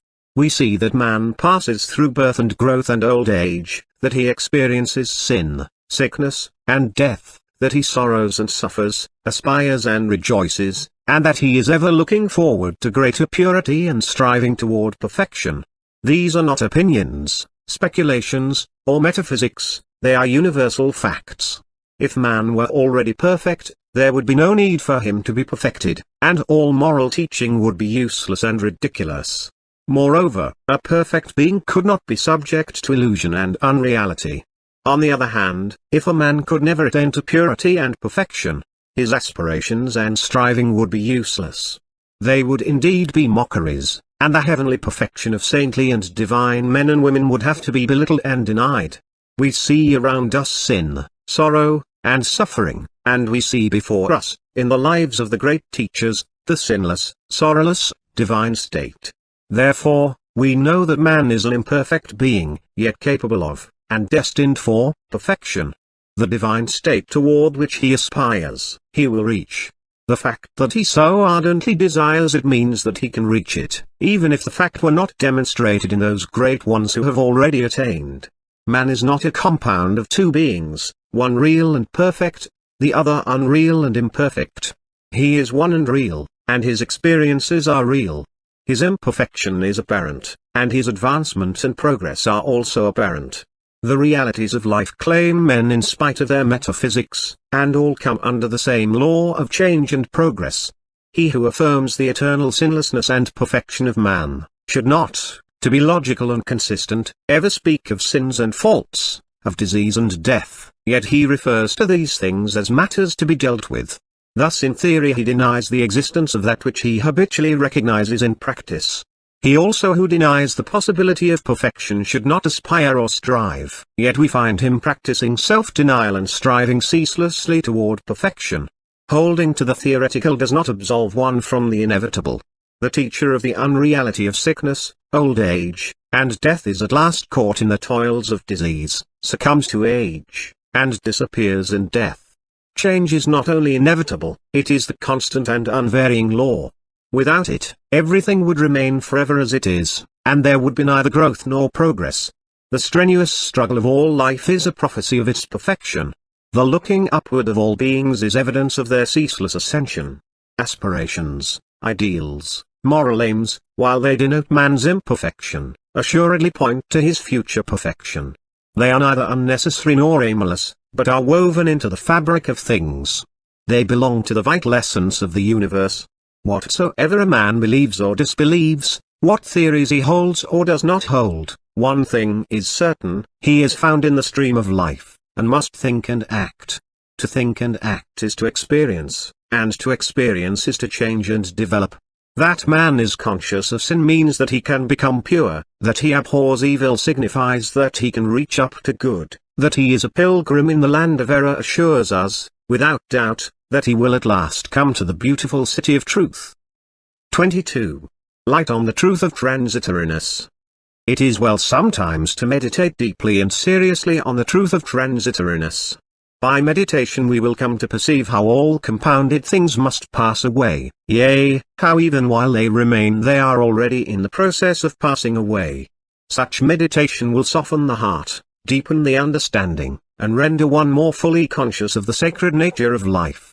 What is there that does not pass away, among all the things of which a man says, "This will be mine tomorrow"? Even the mind is continually changing. Old characteristics die and pass away, and new ones are formed. In the midst of life all things are dying. Nothing endures, nothing can be retained. Things appear and then disappear, they become, and then they pass away.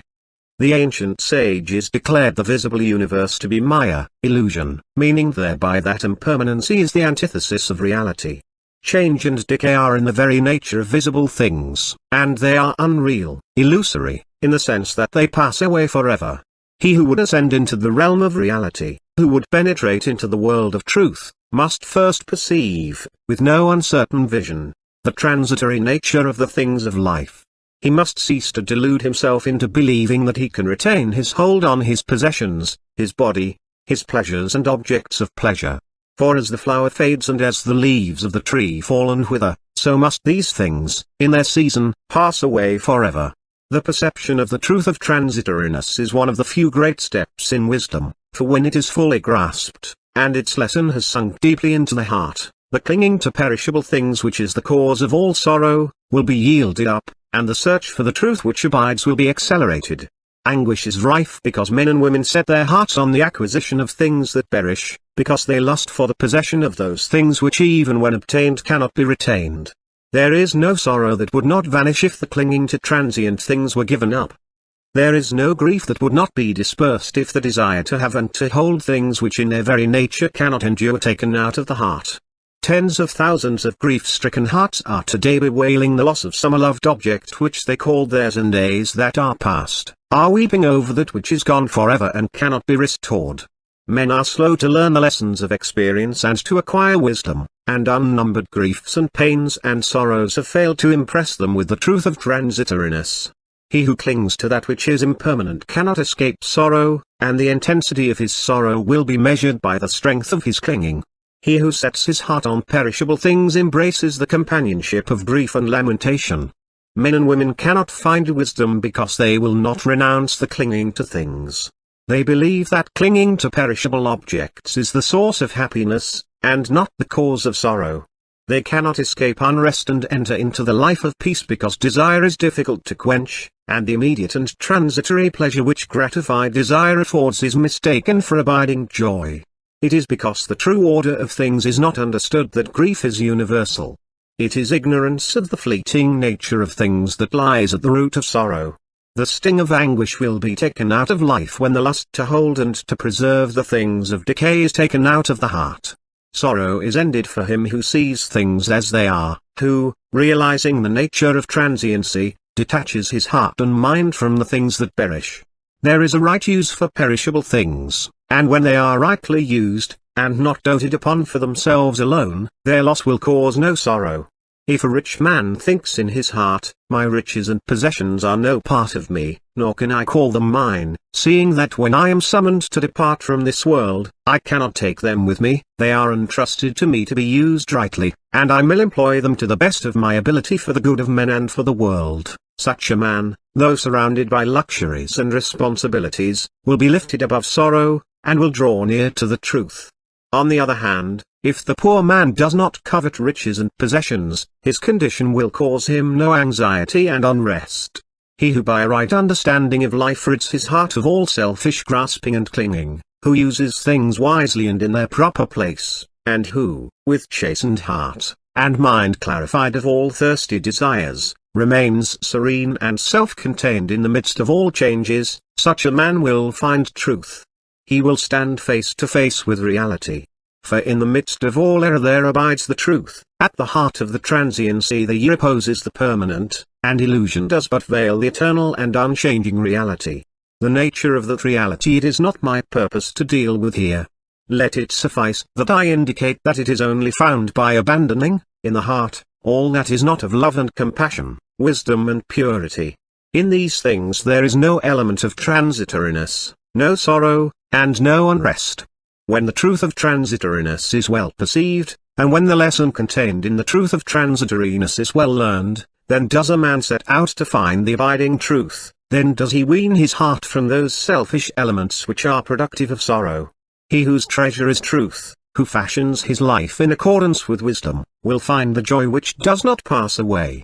He will leave behind him the land of lamentation, and, crossing the wide ocean of illusion, will come to the sorrowless shore. 23. The light that never goes out. Amid the multitude of conflicting opinions and theories, and caught in the struggle of existence, whither shall the confused truth seeker turn to find the path that leads to peace unending? To what refuge shall he fly from the uncertainties and sorrows of change? Will he find peace in pleasure? Pleasure has its place, and in its place it is good, but as an end, as a refuge, it affords no shelter.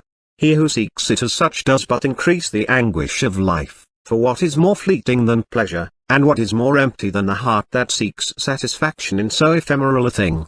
There is, therefore, no abiding refuge in pleasure. Will he find peace in wealth and worldly success? Wealth and worldly success have their place, but they are fickle and uncertain possessions, and he who seeks them for themselves alone will be burdened with many anxieties and cares. When the storms of adversity sweep over his glittering yet frail habitation, he will find himself helpless and exposed. But even should he maintain such possessions throughout life, what satisfaction will they afford him in the hour of death? There is no abiding refuge in wealth and worldly success. Will he find peace in health? Health has its place, and it should not be thrown away or despised, but it belongs to the body which is destined for dissolution, and is therefore perishable. Even should health be maintained for 100 years, the time will come when the physical energies will decline and debility and decay will overtake them. There is no abiding refuge in health. Will he find refuge in those whom he dearly loves? Those whom he loves have their place in his life. They afford him means of practicing unselfishness, and thereby arriving at truth. He should cherish them with loving care, and consider their needs before his own.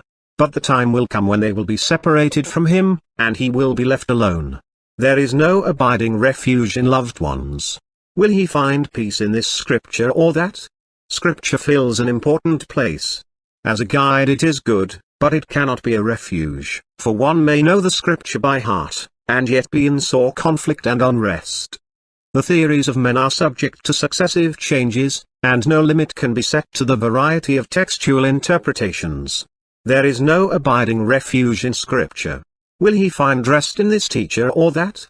The teacher is his place, and as an instructor he renders good service. But teachers are numerous, and their differences are many. Though one may regard his particular teacher as in possession of the truth, that teacher will one day be taken from him. There is no abiding refuge in a teacher. Will he find peace in solitude? Solitude is good and necessary in its place, but he who courts it as a lasting refuge will be like one perishing of thirst in a waterless desert. He will escape men and the turmoil of the city, but he will not escape himself and the unrest of the heart. There is no abiding rest in solitude. If, then, the seeker can find no refuge in pleasure, in success, in health, in family and friends, in Scripture, in the teacher, or in solitude, whither shall he turn to find that sanctuary which shall afford abiding peace? Let him take refuge in righteousness. Let him fly to the sanctuary of a purified heart. Let him enter the pathway of a blameless, stainless life, and walk it meekly and patiently until it brings him to the eternal temple of truth in his own heart. He who has taken refuge in truth, even in the habitation of a wise understanding and a loving and steadfast heart, is the same whether in pleasure or pain, wealth or poverty, success or failure, health or sickness, with friends or without, in solitude or noisy haunts, and he is independent of Bibles and teachers, for the Spirit of truth instructs him. He perceives without fear or sorrow the change and decay which are in all things. He has found peace, he has entered the abiding sanctuary, he knows the light that will never go out. This is the end of Light on Life's Difficulties, by James Allen.